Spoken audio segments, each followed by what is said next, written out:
नमस्कार विद्यार्थी मित्रांनो, भूगोल विषयाच्या ऑनलाईन क्लासेसमध्ये आज आपण BA 5th सेम महाराष्ट्राचा भूगोल या विषयाअंतर्गत महाराष्ट्रातील उद्योगधंद्याच्या संदर्भानं अभ्यास करणार आहोत। यामध्ये कोणत्याही देशाचा अथवा राज्याचा आर्थिक अभ्यास करत असताना त्या राज्याच्या उद्योग धंद्यासंदर्भात बहुतेक गोष्टींचा अभ्यास करणे गरजेचं असते। कोणत्याही राज्याच्या आर्थिक विकासात उद्योगाच्या निर्मितीस आणि विकासात महत्त्वाचे स्थान प्राप्त झालेले असते। महाराष्ट्राच्याही विकासात महाराष्ट्रातील उद्योग धंद्याचा महत्त्वाचा वाटा आहे। स्वातंत्र्यपूर्वी काळात आर्थिक नियोजन विकास कार्यक्रम औद्योगिकीकरणावर भर देण्यात आलेला होता। स्वातंत्र्योत्तर काळामध्ये आर्थिक नियोजनबद्ध विकास कार्यक्रमात औद्योगिक विकासावर भर देण्यात आलेला होता आणि सर्व उद्योगाचा प्रमुख आधार हा शेती व्यवसाय आहे। म्हणून महाराष्ट्र कृषीप्रधान राज्य असले तरी या शेती व्यवसायातून उद्योगधंद्यासाठी लागणारा प्रमुख कच्चा माल मोठ्या प्रमाणात प्राप्त केला जातो आणि या कच्च्या मालाच्या आधारेच उद्योगधंद्याची निर्मिती, वाढ आणि विकास साध्य होत असतो। महाराष्ट्रात बहुतेक ठिकाणी उद्योगधंद्याचा विकास झालेला आहे। भारताच्या औद्योगिक विकासात महाराष्ट्राच्या उद्योगधंद्यांचा वाटा मोठा समजला जातो। तसेच महाराष्ट्रातील उद्योगधंद्यांना लागणारा कच्चा माल म्हणून महाराष्ट्रातील शेती या व्यवसायाकडं ही मोठ्या कुतूहलानं बघितलं जाते। शेतीवर आधारित उद्योगधंदे महाराष्ट्रात बहुतेक ठिकाणी स्थापन झाले असले तरी निरनिराळे उद्योगधंदे महाराष्ट्राच्या निरनिराळ्या क्षेत्रांमध्ये स्थानांमध्ये विकसित झाल्याचेही आपल्याला दिसून येते। महाराष्ट्राच्या उद्योगधंद्याला शेती इतकेच महत्त्व आहे। महाराष्ट्रातील प्रमुख व्यवसाय शेती जरी असला तरी या शेती व्यवसायाला उद्योगाची जोड लाभल्यामुळे महाराष्ट्राचा आर्थिक औद्योगिक विकास मोठ्या प्रमाणात झाल्याचे दिसते आणि त्याचाच परिणाम असा झाला की भारताच्या एकूण औद्योगिक उत्पादनामध्ये एकट्या महाराष्ट्राचा 20% वाटा 20% सहभाग आढळून येतो। भारतात उद्योगधंद्यात गुंतलेल्या एकूण मजुराच्या महाराष्ट्रातील 12% मजूर उद्योगधंद्यात गुंतलेले दिसून येतात। त्यामुळे महाराष्ट्र हे औद्योगिकदृष्ट्या महत्त्वाचे आहेच, पण महाराष्ट्राच्या उद्योगधंद्याचा विकास होण्याचे बहुतेक कारणं वेगळीच आढळतात। औद्योगिक उत्पादनात महाराष्ट्राचा वाटा जास्त आहे अथवा मजुरांचा पुरवठा उद्योगधंद्यात जास्त आहे, म्हणून महाराष्ट्राचा उद्योगधंद्याचा विकास होण्याचे कारण समजू शकत नाही, तर महाराष्ट्रात उद्योगधंद्याचा विकास होण्याचे कारणं वेगळीच असतात। महाराष्ट्रातच नव्हे तर कोणत्याही ठिकाणी उद्योगधंद्याच्या विकासासाठी आवश्यक जी काही कारणे असतात, या कारणांमध्ये कच्चा माल, विद्युत पुरवठा, त्याचबरोबर कुशल मजुरांचा पुरवठा, वाहतुकीच्या सोयी, बाजारपेठा, भांडवल इत्यादी गोष्टींची अनुकूलता आवश्यक असते। महाराष्ट्राच्या औद्योगिक वर्गीकरणामध्ये महाराष्ट्रामध्ये एकूण 4 प्रकारचे उद्योगधंदे स्थापन झालेले आहेत, ज्यामध्ये उद्योगाच्या वर्गीकरणात पहिला वर्गीकरण आहे कृषी उत्पादनावर आधारित उद्योग। यामध्ये कृषी अथवा शेतीतून उत्पादित जो माल असतो, या शेती उत्पादित मालावर प्रक्रिया करून जेव्हा त्यापासून नवीन वस्तूंची अथवा सेवांची निर्मिती होते, अशा उद्योगधंद्यांना आपण कृषी उत्पादनावर आधारित उद्योग असे म्हणतो। या उद्योगामध्ये कृषी उत्पादनावर आधारित उद्योगामध्ये कापड उद्योग, साखर उद्योग, तेलगिरण्या, तंबाखू उद्योग या उद्योगधंद्याचा समावेश होतो। दुसरा उद्योगधंद्याचा प्रकार आहे की पृथ्वीच्या अंतर्गत भागातील प्राप्त खनिज संपत्तीवर आधारित उद्योगधंदे कोणते? तर महाराष्ट्रात खनिज उत्पादनावर आधारित सुद्धा काही ठिकाणी छोटे मोठे उद्योगधंदे स्थापन झालेले आहेत, ज्यामध्ये लोहपोलाद उद्योग, सिमेंट उद्योग, खनिज तेल शुद्धीकरण, यंत्रोद्योग याचा समावेश होत असतो. त्याचबरोबर खनिज उत्पादनावर आधारित उद्योगामध्ये मॅन्युफॅक्चरिंग उद्योगसुद्धा समाविष्ट होतो.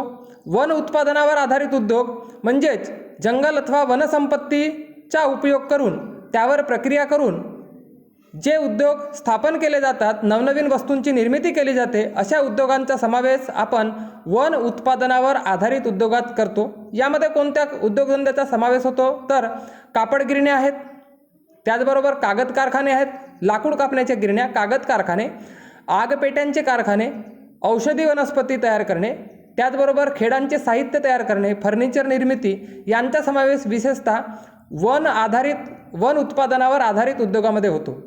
तर चौथा उद्योगधंद्याचा प्रकार आहे प्राणीज उत्पादनावर आधारित उद्योग. म्हणजेच आपल्या अवतीभोवती जे प्राणी आपण पाहतो त्या प्राण्यांच्या अवयवांवर प्रक्रिया करून त्यापासून ही काही वस्तू तयार केल्या जातात. त्यांच्या एक सेपरेट वर्गीकरण, उद्योगाच्या वर्गीकरणात त्यांचंसुद्धा वर्गीकरण करण्यात आलेलं आहे. प्राणीज उत्पादनावर आधारित उद्योगामध्ये कातडी उद्योग, जनावरांच्या कातडीला वेगळं करणे, त्याचबरोबर मेंढ्यांच्या लोकऱ्यापासून कापड तयार करणे, कापडाच्या गिरण्या तयार करणे, रेशीम उद्योग, दुधापासून नवनवीन पदार्थ बनवणे इत्यादी उद्योगाचा समावेश प्राणीज उत्पादनावर होत असतो. 2017-18च्या आर्थिक औद्योगिक अहवालानुसार महाराष्ट्र राज्याचा एकूण स्थूल उत्पादनामध्ये 25% सहभाग हा आर्थिक उत्पादनात महाराष्ट्राने दिलेला आहे. महाराष्ट्र राज्य एकूण 15 औद्योगिक क्षेत्रामध्ये अन्नधान्य उत्पादन, मूलभूत धातू, यंत्रसामुग्री, वाहतूक उद्योग आणि लाकडी सामान या 5 उद्योगामध्ये भारत आघाडीवर असल्याचे दिसून येते. परंतु महाराष्ट्रातील शेती आधारित उद्योग, महाराष्ट्रात शेती हा प्राथमिक स्वरूपाचा व्यवसाय असून महाराष्ट्रात कापूस या प्रमुख पिकांच्या आधारे सुती कापड उद्योग आणि साखर उद्योग ही महत्त्वाचे उद्योगधंदे महाराष्ट्रात स्थापन झाल्याचे आपल्याला दिसते. त्याच आधारे आपण जर लक्षात घेतलं की सुती कापड उद्योग महाराष्ट्रात मोठ्या प्रमाणात विकसित झाल्याची कारणं कोणकोणती आहेत, तर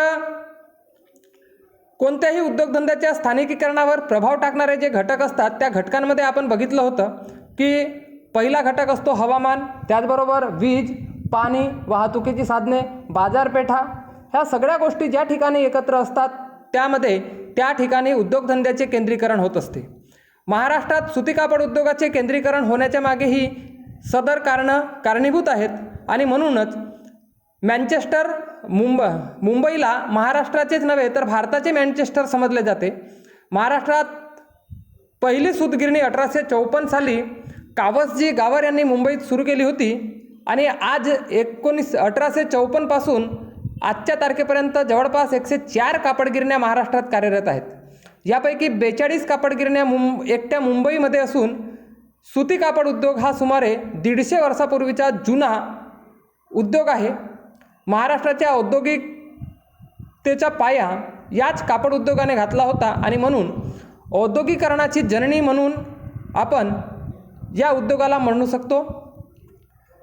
महाराष्ट्रातील सुती कापड उद्योगाच्या स्थानिकीकरणावर प्रभाव टाकणारे घटक कोणते आहेत किंवा महाराष्ट्रात सुती कापड उद्योगाचे स्थानिकीकरण का झाले याच्या मागचं पहिलं कारण आहे की सुती कापड उद्योगासाठी लागणारा दमट हवामान हे मुंबईचे प्रमुख वैशिष्ट्य आहे. त्याचबरोबर दमट हवामानात कापसापासून निघणारा धागा हा उत्तम प्रतीचा असतो आणि ह्या सगळे भौगोलिक परिस्थिती, हवामान मुंबईला अनुकूल असल्यामुळे या ठिकाणी उद्योगाचे स्थानिकीकरण झालेले आहे. दुसरा घटक असतो आपल्याला पाणी. सुती कापड उद्योगामध्ये विविध कामासाठी, कापडे धुण्यासाठी, रंगविण्यासाठी, स्टार्च करण्यासाठी पाण्याची आवश्यकता असते आणि हे पाणी सहज आपल्याला समुद्रकिनारी प्रदेशात किंवा मुंबईच्या ठिकाणी सहज उपलब्ध असल्यामुळे सुती कापड गिरण्या मोठ्या प्रमाणात मुंबई अथवा मुंबईच्या आसपास स्थापन झाल्याचे दिसून येते. नंतर आहे सक्ती साधने. कारखाना अथवा गिरण्या चालवण्यासाठी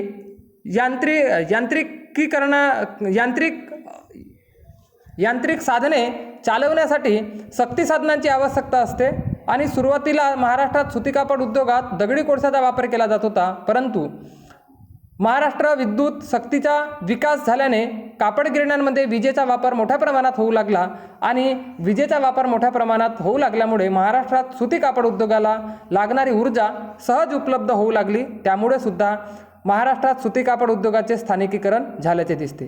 त्यानंतर आहे कच्चा माल।